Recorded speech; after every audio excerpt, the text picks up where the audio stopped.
strike Syria. Well, let's delve a bit deeper now and join a deputy editor of the Backbencher.co.uk, Lee Jenkins, now joining us here on RT. Lee, hello to you. It's Rory here in Moscow. I hope you can hear me okay. Let's get straight down to the brass tacks here.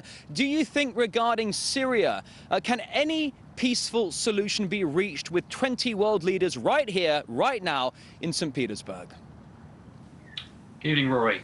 As often the case at these summits, leaders go there, they make all the right noises about how they're working together, moving forward, etc.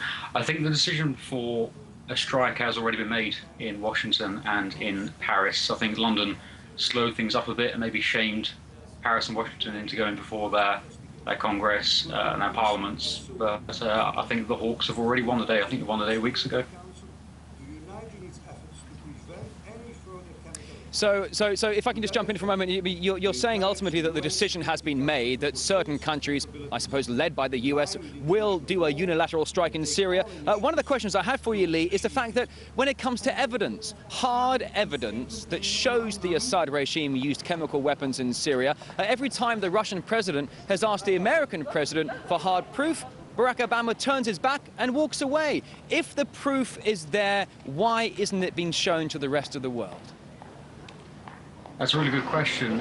2 points on that. Firstly, the evidence, if you can call it that Cameron brought for his parliament were 2 photocopied pieces of A4.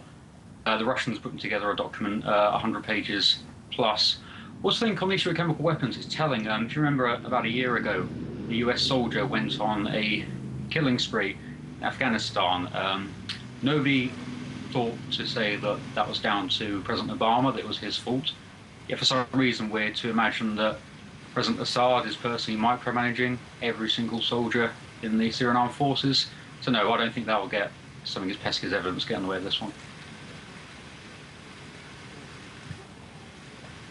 Now, when it comes to, if I can just jump in for a moment here, Lee, when it comes to the Pentagon, for example, Langley, Virginia, for years they've been throwing around a term called that of full spectrum dominance. And in part of this whole idea of full spectrum dominance is to have a military base in every Middle Eastern country. Is it possible full spectrum dominance and geostrategic positioning could be, hypothetically, the true motivation behind this unilateral potential strike against Syria?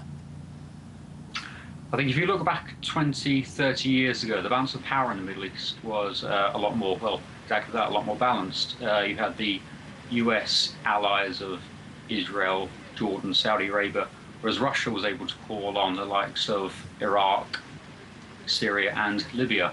If you look at it now, Saddam's gone, Gaddafi's gone, and Assad's the only one left.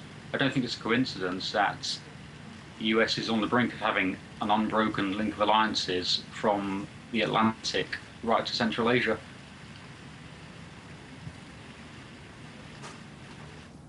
Yeah, that's certainly mildly worrying, to say the least. Lee Jenkins, the deputy editor of the Backbencher.co.uk. A great pleasure to have you on RT today. Thank you for joining us all the way here in St. Petersburg. Thank you.